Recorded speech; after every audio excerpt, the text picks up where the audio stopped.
بسم اللہ الرحمن الرحیم۔ ہماری خالہ زاد بہن نسرین ایک ہفتے کے لیے ہمارے گھر آئی۔ اس کے ساتھ میری کافی دوستی تھی اور امی ابو بھی اس سے بہت پیار کرتے تھے۔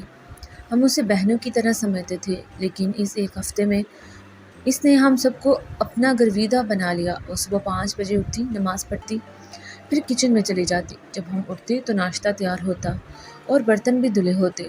وہ ہر وقت سلیقے سے کرتی اور دوسروں کو زیادہ سے زیادہ آرام پہنچانے کی کوشش کرتی۔ اس میں وہ تمام خوبیاں تھیں جو اچھی لڑکیوں میں ہوتی ہیں، اور یہ اس کی والدہ کی بہترین تربیت کا منہ بولتا ثبوت تھا۔ میں نے محسوس کیا کہ میرا بھائی ذیشان اس میں خصوصی دلچسپی لے رہا ہے۔ اس کی میٹھی چال میرے بھائی کے دل میں اتر گئی اور نسرین کو پسند کرنے لگا۔ پھر وہ واپس چلے گئی گھر کو سونا کر کے۔ اس نے ایک ہفتے میں گھر کے نظام کو اپنے ہاتھ میں لے لیا تھا اور اب اس کے بغیر جیسے سارے کاموں کو بریک سی لگ گئی تھی۔ امی سے کئی دن تک کام نہ ہو سکا۔ وہ نسرین کو یاد کر کے روتی رہی جس نے ان کو بیٹیوں جیسا سکھ دیا۔ ایک ماہ تک ہم سب اداس رہے۔ ایک روز امی نے ذیشان سے کہا کہ میری طبیعت ٹھیک نہیں، تم خالہ کے گھر جا کے نسرین کو لے آؤ۔ میرے امتحان ہونے والے تھے، لہٰذا میں کاموں میں امی کا ہاتھ نہیں بٹا سکتی تھی۔ ذیشان تو جیسے اسی دن کا انتظار کر رہا تھا۔ وہ فوراً جانے کو تیار ہو گیا۔ ساتھ چھوٹی بہن بھی تھی۔ خالہ نے نسرین کو ہمارے گھر آنے کی اجازت دی تھی۔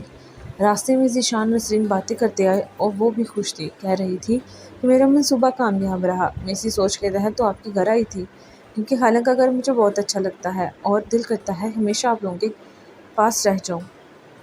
اس دن پتہ چلا کہ وہ کتنی سمجھدار ہے۔ ذیشان ان باتوں سے خوش تھا کیونکہ وہ اس کے دل میں اتر چکی تھی۔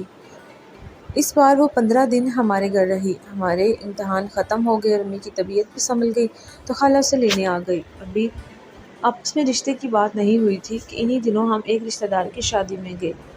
خالہ اور ان کے گھر والے بھی آئے ہوئے تھے۔ اس موقع پر جانے کیسے خالہ امی سے ناراض ہو گئی اور یہ لڑائی جدائی کا پیش خیمہ ثابت ہوئی۔ دونوں بہنوں میں 2 سال تک علیحدگی رہی، کوئی رابطہ نہ ہو سکا۔ جب بھی ذیشان یا میں امی سے اعتراض کرتے کہ آپ خالہ کے گھر جائیں اور ان سے صلح کر لیں تو وہ بگڑ جاتی اور الٹا ہمیں ڈانٹنے لگتی کہ تم لوگوں کے کہنے پر میں نے ان سے صلح نہیں کر سکتی۔ وہ اپنی بہن کی فطرت خوب جانتی تھی۔ وہ اپنی بیٹے کے لیے نسرین سے اچھی لڑکی لاؤں گی۔ وہ نہ تو ہمیں لڑائی کی وجہ بتاتی تھی اور نہ ان لوگوں سے رابطہ کرنے دیتی تھی۔ 2 سال بعد خدا کی کرنی کے نسرین کے بھائی کو کسی نے گولی مار دی۔ یہ ایسا موقع تھا جب خدا نے میری ماں کے دل میں سگی بہن کے لیے ہمدردی اور ترس پیدا کیا۔ امی خالہ کے گھر گئی، دونوں بہنیں گلے لگ گئیں۔ یوں ایک سوزگار سانحے کی وجہ سے ان میں صلح ہو گئی اور آنا جانا شروع ہو گیا۔ میں نے امی کو یاد دلایا کہ ذیشان کے بارے میں سوچی، وہ نسرین کو پسند کرتا ہے۔ کہنے لگی میں خود یہی چاہتی تھی۔ یہ تو تمہاری خالہ نے ایک ایسی بات کہہ دی جس پر مجھے غصہ آ گیا، ورنہ میرا ارادہ یہی تھا کہ نسرین کو اپنی بہو بناؤں گی۔ تو پھر دیر کس بات کی ہے؟ اس سے پہلے کہ دوسری خالہ یا ممانی اس کا رشتہ مانگے آپ چلی جائیں۔ امی کہنے لگی ذرا طبیعت ٹھیک ہو جائے پھر جاؤں گی۔ دراصل شوگر کی وجہ سے امی کی طبیعت اچانک خراب ہو جاتی تھی۔ اس بات کو 2 دن ہی گزرے تھے کہ دروازے پر دستک ہوئی۔ ایک لڑکا ذیشان کو بلا رہا تھا۔ اس نے بھائی کو ایک لفافہ دیا کہ نسرین نے بھجوایا ہے۔ بھائی نے کمرے میں جا کر لفافہ کھولا۔ نسرین نے چند سطریں تحریر کی تھیں۔ ہمارے گھر لوگ میرے رشتے کے لیے آتے رہتے ہیں، اگر آپ چاہیں تو اپنی والدہ کو ہمارے گھر بھیج دیں۔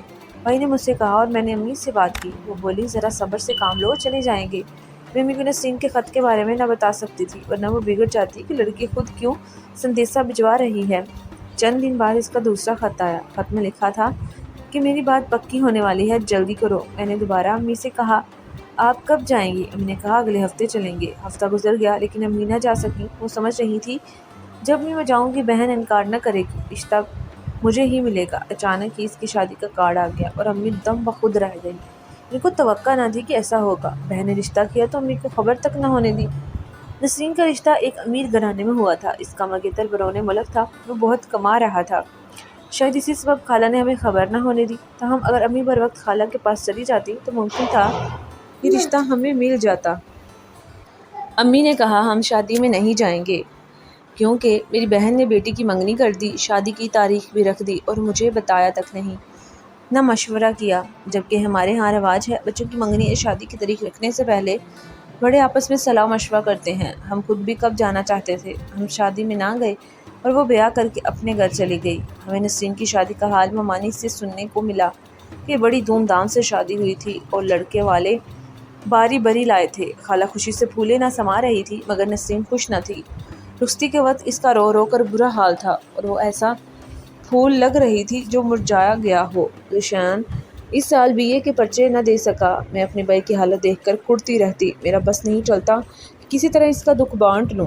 امی بھی بیٹی کی کیفیت سمجھتی تھی اور سخت افسوس کرتی، لیکن اب پچھتانے سے کیا ہوتا جب چڑیاں چگ گئی کھیت۔ ہم نے صبر ہی کرنا تھا۔ ذیشان کے لیے امی نے کئی لڑکیاں دیکھیں لیکن اس نے شادی کرنے سے انکار کر دیا۔ میں نے امی کو سمجھایا کہ اس کے دل پر تازہ تازہ چوٹ لگی ہے، ابھی وہ شادی کی حامی نہ بھرے گا، آپ اس کے زخم کچھ کم ہونے دیں۔ 2 سال گزر گئے، میں نے FA کر لیا تھا اور گھر بیٹھ گئی تھی کیونکہ امی کو کام کرنے سے ڈاکٹر نے منع کر دیا تھا۔ اس تمام عرصے میں امی نے خالہ سے رابطہ نہ رکھا اور وہ بھی ممانی کی زبانی سمجھ گئی تھی کہ امی سخت ناراض ہیں، لہٰذا انہوں نے بھی تعلق رکھا۔ پھر اچانک ایک دن وہ آ گئی اور کہنے لگی، پرانی رنجشیں بھلا دو، نسرین کو طلاق ہو گئی ہے، تم کو اسے بہو بنانے کی خواہش تھی نا، تو اب اس کا رشتہ لے لو، اس کے بدلے تمہاری بیٹی صابرہ کا رشتہ اپنے بیٹے کے لیے لے لیتی ہوں۔ امی خالہ کی فرمائش سن کر دم بخود رہ گئی۔ اس سے پہلے کہ وہ خالہ کو کچھ کہتی، میں نے امی کو چپ رہنے کا اشارہ کیا اور خالہ سے پوچھا، خالہ جان پہلے یہ بتائیے نسرین کو طلاق کیوں ہوئی اور اب وہ کہاں ہے؟ خالہ کہنے لگی، بیٹی وہ غیر لوگ تھے، بظاہر اچھے تھے، باطن اچھے نہ نکلے۔ نسرین بھی وہاں خوش نہ تھی، لڑکا زیادہ تر بیرون ملک ہوتا۔ اس کے ماں باپ نے میری بیٹی کی اتنے دکھ دی کہ وہ بیمار پڑ گئی۔ جب اس کی حالت مرنے والی ہو گئی تو ہم اسے گھر لے آئے اور طلاق لے لی۔ اب نسرین میرے پاس ہے، اس کی بھی خواہش ہے کہ وہ آپ لوگوں کے گھر میں ہو۔ میں نے کہا، فکر نہ کریں، میں ذیشان سے بات کروں گی، اگر اب بھی اس کے دل میں نسرین کے لیے کوئی نرم گوشہ ہے تو ہمیں اسے اپنانے میں کیا اعتراض ہو سکتا ہے۔ امی کو میری باتیں اچھی نہ لگی، تاہم وہ کچھ سوچ کر چپ رہیں۔ خالہ کے جانے کے بعد امی نے کہا، بیٹی تم نے یہ کیا کہہ دیا؟ میں اسے کھری کھری سنانے والی تھی۔ امی جان آپ ذرا مصلحت سے کام لیں، پہلے تمہیں نسرین کے حالات جاننے چاہیے، اور پھر اگر ذیشان کے دل میں اب بھی اسے اپنانے کی خواہش ہے تو اس کی خواہش پوری کرنے میں کیا حرج ہے؟ میری پیاری ماں، آپ پارسا بنیں، انا پرست نہیں۔ امی خاموش ہو گئی۔ شام کو ذیشان آیا تو میں نے اس معاملے میں گفتگو کی۔ اس نے بتایا اسے نسرین کے حالات معلوم ہیں اور نسرین نے پچھلے دنوں سے رابطہ بھی کیا تھا اور آج بھی اسے اپنانے کو تیار ہے، بلکہ یہی خواہش ہے کہ وہی اس کی بیوی بن کر یہاں آئے۔ بھائی کی باتیں سن کر میں خوش ہو گئی کیونکہ میری دلی خواہش بھی یہی تھی اور امی کو ہم نے سمجھا لیا۔ وہ راضی نہ ہوتی تھیں، پھر بیٹی کی خوشی کے لیے راضی ہو گئی اور نسرین کو ہم بیاہ کر لے آئے۔ وہ بہت خوش تھی، خوشی اس کے چہرے سے پھوٹ رہی تھی۔ تب وہ مانی بولی کہ پہلی مرتبہ جب یہ دلہن بنی تھی اس کے چہرے پر مایوسی اور اذیت تھی، جیسے کوئی اسے پھانسی کاٹ لے جا رہا ہو۔ دل کے معاملات ہی ایسے ہوتے ہیں اور دل پر کسی کا اختیار نہیں۔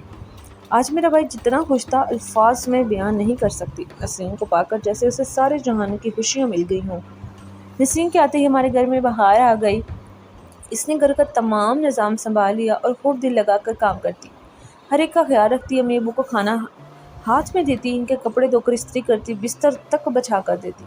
جتنی خدمت بیٹی نہیں کر سکتی وہ بہو ہو کر کرتی تھی۔ وہ میری دوست ہے، اس کے کہنے پر میں نے اس کی بھابھی بننا قبول کیا کیونکہ امی یہ رشتہ بھی نہ ہونے دینا چاہتی تھی، لیکن ابو نے سمجھایا اپنوں سے ملنا ہی ہے تو پھر کھلے دل سے ملو، ایسی گفگی رکھنے سے کیا ہوگا۔ میرا خالہ زاد جس سے میری منگنی ہوئی اچھا لڑکا تھا، شکل و صورت بھی ٹھیک تھی اور ساتھ ہی وہ برسر روزگار بھی تھا۔ ابو کو پسند تھا، اس لیے میں نے اعتراض نہ کیا۔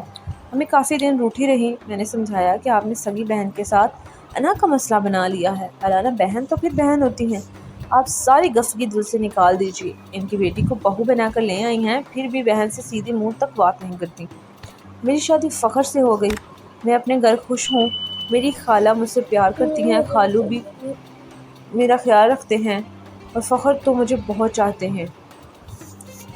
وہ کہتے ہیں تمہاری وجہ سے ہم پھر سے آباد ہو گئے ہیں، اگر تم فراست سے کام نہ لیتی تو ذیشان سے نسرین کی شادی نہ کرواتی تو نہ صرف وہ دونوں بلکہ ہم لوگ بھی برباد ہی رہتے۔